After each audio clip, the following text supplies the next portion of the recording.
Hello everyone, welcome and welcome back to my YouTube channel. If you are new here, my name is Victor and I'm a grad student in the US, and I make videos on the PhD lifestyle of an international student in the US. I make admission tips videos and that kind of stuff. So if you're interested in juicy stuff like that, you should subscribe to the channel and hang around. I'm going to be making a video today on some tips for the F-1 visa interview process, and quite a number of people have been reaching out to me asking out about the process and how seamless or how stressful it can be.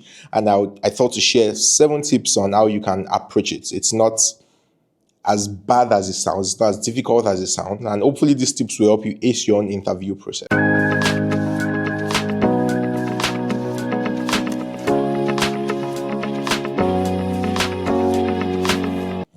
The first tip I'm going to be sharing is know your program and your university.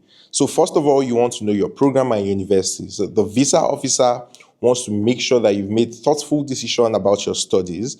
There's a need for you to show that you understand your program, you understand the relevance of your program to your career goals, and exactly why this particular university is the best fit for you. There's a keyword there. Why is it the best fit for you? So you want to cover three main points. You want to talk about the specifics of your program. So what courses, what specialization, what research interest are you doing? For instance, in the case of like a PhD student, why did you choose that university? You want to mention the peculiarities of that university. So maybe it's a university that specializes in a particular kind of technology, it's a university that specializes in maybe AI. You want to highlight those, the research facilities, and even the opportunities for collaboration that you will get in that university.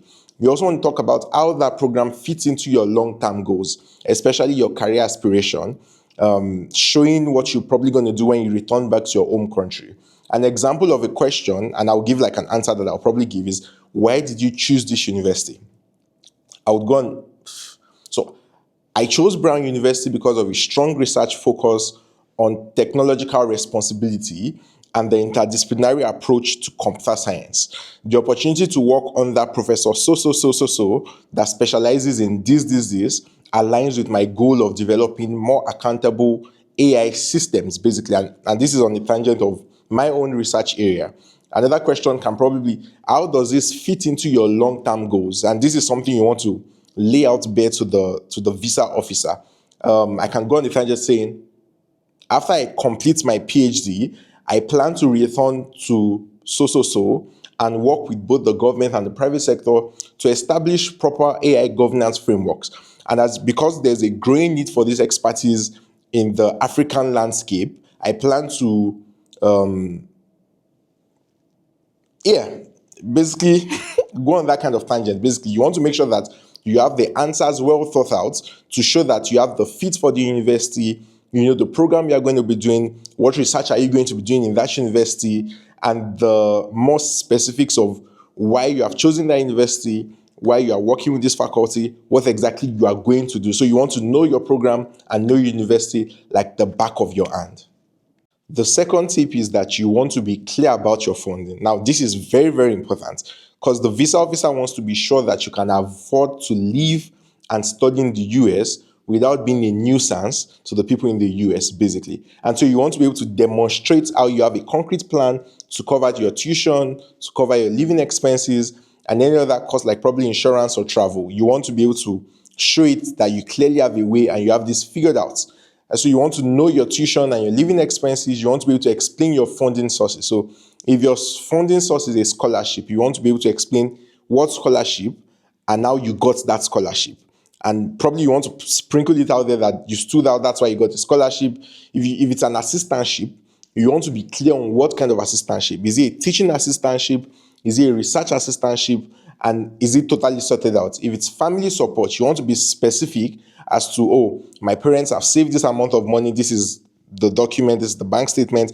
They've saved this, they've saved $100,000, and this is going to cover me for the entire duration of my study in the US. You want to be able to show loan approval. That is if you are going with a loan. And the whole point of this is you want to make it clear that your funding is secure for the duration of your study. And that's like the entire point. And you know, it's very easy to villainize the visa officer, but then the whole point of the visa officer being there is to make sure that whoever is coming into the US is not going to be a nuisance when they get to the US.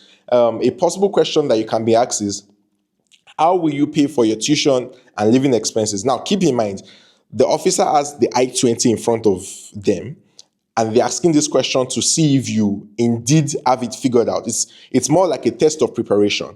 And an answer can be, oh, I've been awarded a full tuition scholarship along with a research assistantship that provides a monthly stipend of this amount dollars. The stipend will cover my rent, food, and other living expenses. Now, this is showing that you have a sense of where you're going to, even though you don't have the full picture of, oh, this is the amount of rent I'll be paying when I get there. But you want to be able to put out numbers. You want to be able to put out specifics that you've thought this out very, very, very well, basically.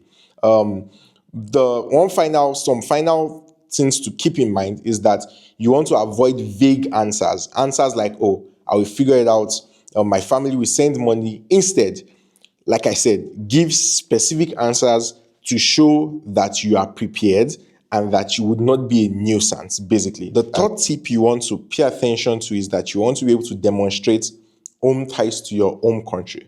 Now, the F-1 visa is a non-immigrant intent visa. And so that means that if you are going with an F-1 visa to the US, you are not planning to stay permanently there. You are planning to go back to your country once you are done with what you are doing. And so you want to be able to demonstrate home ties to your country, to the visa officer. Because by default, the visa officer assumes that every applicant is planning to stay permanently in the US. So you want to be able to show that you are going to go back. You want to talk about your family ties. You want to talk about opportunities you have back home. You want to talk about your future career plans that will require you to return after your study. In my scenario, it can be the case of, oh, I want to go back to Nigeria to help build the AI governance structure. I want to help build the regulatory framework for artificial intelligence in Nigeria. And because I was able to perform very well in my undergraduate studies, and probably I graduated with a first class, there is already a job waiting for me in the US, in Nigeria, once I'm done with my program. And you want to be as sincere as possible. You want to be straight to the point to make sure that you can explain that indeed you are going to the US to study and you are going to come back to your own country once you are done with your studies, basically. That's like the primary point of demonstrating home ties to your country. You want to be able to say that, oh, I'm going to the US to study, yes. But then once I'm done studying, I'm going back to my home country to do this, because of this. Yeah, basically. So you want to be able to show that expressly in your conversation. And you want to maintain that thread in all that you are saying, that, oh, I'm not using this as an escape means. I'm not trying to jackpot. Jackpot is a balance in Nigeria of just leaving the country and not coming back. You are not using this as a ticket to just leave the country and not come back. You are going to learn and study, as your F-1 visa is giving you the capacity to study in the US. The fourth tip I want to emphasize is that you should practice. You should practice with people, practice with your friends, practice with fellow people that are trying to also apply for the F-1 visa process. When I was applying for the F-1 visa interview thingy, I remember that I was in like a lot of Telegram groups. Find Telegram groups, find WhatsApp groups, find community, basically, so that you can practice these questions. And so you don't want to get in front of the visa officer and be tongue-tied. You want to make sure that you've practiced with different people, practice with your friends, practice with people that are also applying to the US for like the visa, for the F-1 visa thingy. Make sure you practice. Number 5 tip is that you want to dress professionally and you want to be punctual. Now, you want to make sure that you're as comfortable as possible with whatever you're doing, however you're dressed. Make sure you're not looking shabby and make sure that you get there on time.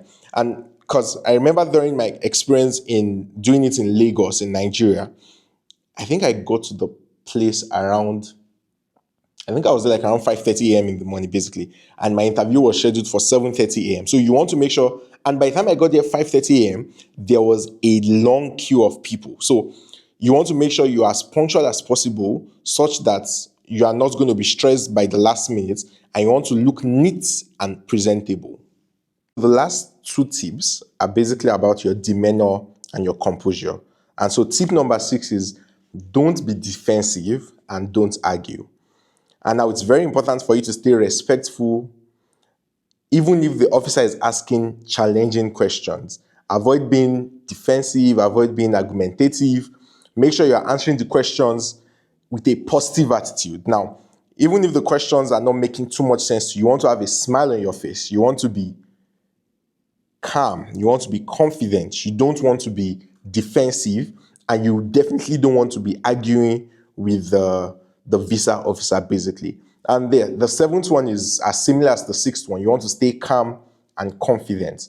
And I know it's easier said than done, but remember, this is not necessarily a test. I think the more important test is the test of getting admitted into the university, and you've already scaled that order. So at this point, the officer just wants to know your intentions and your situation. Take a breath, listen carefully to the questions, and answer them with confidence. You definitely have this, and you're going to ace the interview. I'm rooting for you.